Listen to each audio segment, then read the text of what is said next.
I'd like to give you a little bit of a background story of digital payments.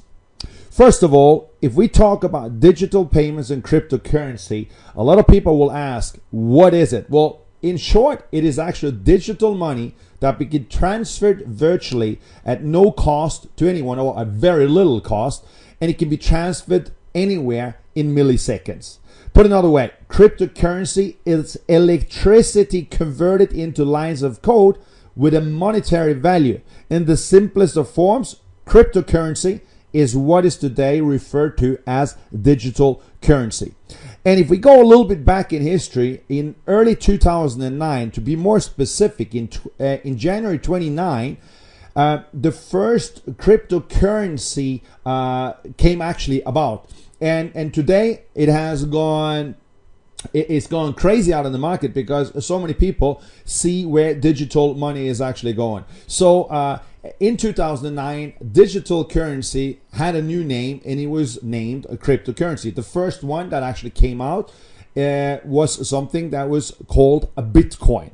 And a Bitcoin today, they've been able to actually produce half of what Bitcoin are going to be producing over the next 10 to 20 years. So that means there's been a big market demand, big demand for more currencies to come up, and I'll show you some of the major currency that is now that's now actually exploding out there in the market, and people are trying to get their hands off. Because if there's a limitation to something, people, they want it, because demand is going to increase more and more and more and more.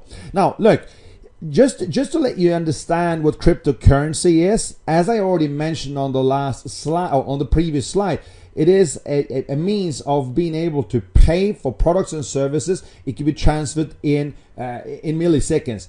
But if you would like to actually compare to what you may be using today, be it US dollars, be it euros, British pounds, kronas, or whatever currency that you're used to, it is just like any other currency, but it is digital, and it is designed for the purpose of exchanging digital information through a process made possible by certain principle of something that's referred to as cryptography. Cryptography is used to secure the transactions and to control the creation of new coins. The example here that I'm going to show you is mind-blowing, because in May 2010, one Bitcoin was valued at, listen to this, at 0.001, not 0.01 as a lot of people think it was, but it was close to nothing at all. It was 0.001. 9 months later on, it hits $1. And for those of you who understands a little bit of math, will know that that's 1,000 times increase. 1,000 times increase on something in 9 months. That's that's unheard of. But then later on, as we move in February, it goes to 31. Then in July, $100. In June, $350, and then it goes up further and further and further until it hits the $1,000 mark on November 19, 2013. $1,000. If you compare that to the price it was for one Bitcoin back in 2010, that would be 1,000,000 times higher value. 1,000,000 times. Today, it's around 600 to 650 as I'm doing this presentation. So is there a potential in digital currency, in cryptocurrency? You bet you it is. I can tell you this. In the future, you're not going to walk around with paper money or coins. No, that's going to be obsolete. What you're going to be walking around with is what you walk around with all the time anyway, and that is your cell phone or your mobile phone, and that is what you're going to be using to pay for transactions, services, and products. When you go to the supermarket, when you go to the lawyer, when you want to do any kind of transfer across border, you're going to be using your phone. So this is, of course, something that is scaring a lot of banks out there. Just the other day, a big article come out actually from the National Bank of South Africa, where they say that cryptocurrency is going to take over 40% of all banking business over the next 30 to 40 years. Why is that? Well, you think about it yourself. If you were to transfer money from your bank account to someone else in another city in the country where you live, it may take, it may happen in an hour, it may take a day. And there's of course going to be a transaction fee for doing that transfer. Now think about this. if you transfer from one country to another country, it will normally take anywhere between 3 to 4 business working days. Now, do you believe it actually takes the bank that long to send the money? Of course it doesn't. What happens is that the bank is keeping the money so they can put it into the forex market, or they can make interest on your money. That's how banks make money. So of course this is, something that scares a lot of banks out there, but they need to get on the wagon as well. So what you see today is that a lot of the major banks such as HSBC, Barclays, they're all now creating their own cryptocurrency, because if they lose the boat here, they're going to lose their business. So this is the thing. With cryptocurrency, it cannot be influenced by politics or religions. There's no inflation, it's close to zero fees, and it's immediate transactions. In other words, it happens in milliseconds. So if the banks don't get on the wagon, they're going to lose out completely. Now, today, even Wall Street are talking about this. This is the biggest thing since, the internet. When internet came along in the 80s, it was changing the way people was doing publishing. Today, cryptocurrency is going to create a change of how finances are driven in the world. You may not believe it at this stage, but I can tell you this. Not many people, they believed 25 years ago when someone would come into a shop with a plastic card and said they wanted to pay for a product or service. They were laughing. They said, you're not able to pay with a plastic card. And if you understand what I'm talking about, I'm of course talking about Visa, MasterCard, JCB, American Express, and so on. People, they were laughing. Today, I don't think any of your friends do not have either a debit or a credit card. Today, everyone pays with credit or debit cards. Me personally, I don't travel around with a lot of cash because it's unsecure, but I can travel around with a plastic card and I can pay for it using my, using it to get my services and products out there. Exactly the same thing is what's going to happen now over the next 5, 10, 20 years. People are not going to walk around with a plastic card either. They're going to just use their mobile phone. And this is what I refer to as the next generation of the dot-com industry, where millionaires are being made right now. Just to give you some success stories. Here's, back in 2013, there's a man that buys $27 of cryptocurrency. He forgets about it because $27 is not all that much. And then later on, he discovers it 2 years later on that it is worth $886,000. And he buys himself a luxury apartment on $27.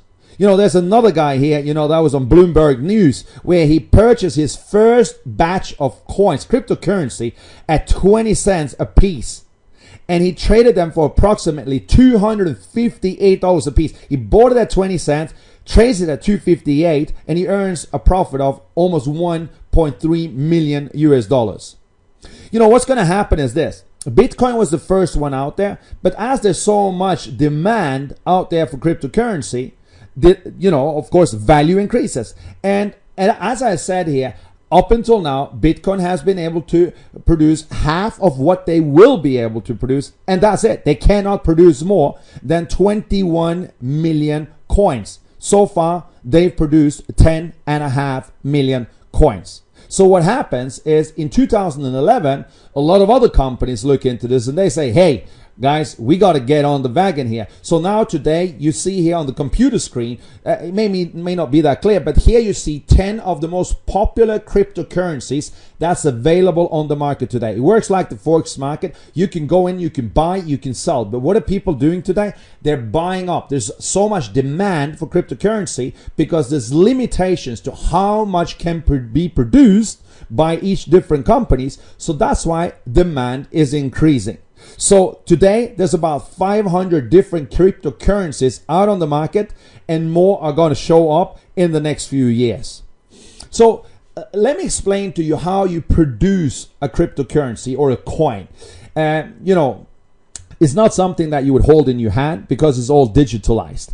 But let me put it into perspective. Let's say you would want to go out and dig for gold. Now, if you find a gold mine, a physical gold mine, you walk into the mine and you start digging, you start mining for gold, and you may spend a week, 2 weeks, 2 months, a year, and all suddenly, jackpot, you find where the gold is. And now once you've found it and you know where it is, it's easy for you to come back and mine again and again and again and again, and you can just go on and you can find the gold. However, now if your friends, family, or other people, they start hearing about this gold mine, what's going to happen is they're going to start bringing their tools, and they're going to go out there, start mining as well. Now they're going to be maybe 1,000 people, there's going to be 10,000 people, and the more people that starts mining, the more difficult it becomes to find the gold, because there's going to be limited gold in the mine. In cryptocurrency, we call something mining as well, where you don't actually use your tools to stand there and hack, but what you do instead, you solve math problems, and you let computers do that. You have computers and electricity, and you have software, and this is what's happening. It is a process by which transactions are verified and added to a public ledger, known as something that's called a blockchain, and also the means through which new coins are released. And anyone that has access to the internet and that has, suitable, strong enough, resourceful enough hardware, computers, can actually participate in the mining. The participant who will first solve the puzzle, a mathematical challenge, gets to place the next block on the blockchain and claim the reward. The rewards which incentivize mining are both the transaction fees associated with the transactions compiled in the block, as well as the newly released coins. So if you compare it to, just having a data center where you would rent a hosting service for your website, here you would have renting a location where you could do mining, and you would have people on location. So if something happens to the computer, they could go in, they could fix it, get it back up and running, and it produces coins for you 24/7. And again, these are not physical, these are virtual. It's legal. It's now been done worldwide, and that's why so many people are starting to do this. However, it's becoming more and more difficult, so that's why people are starting to look for mining centers that has both the resources, the capabilities, and that has the appropriate software and hardware, and the good enough software engineers that knows how to solve the puzzles. So, if you look at Bitfury, which is a company, is now investing $100 million in a brand new cryptocurrency mining farm. Why? Because there's so much demand. BitPay is headed to the moon, it's being said, where Richard Branson from the Virgin Group invests over $30 million. Today, some of the world's largest venture capital firms can't get enough of cryptocurrency. They're all investing into the market. And MTG Capital is to launch a new hydro-powered crypto coin mining operation. Even Siemens, they're developing a business unit that would include a blockchain application center where they invest $1 billion. And now it's gone that far that where industry is now descended on Shanghai this year for Global Blockchain Summit. So the question, of course, you ask yourself, look, I now seen the story, Carlos. I've seen that you've shown that, the first cryptocurrency went from 0.001, went up to $1,000, 1,000,000 times in value. Have I missed the boat? Well, this is the good news, guys. We have not even scratched the surface yet.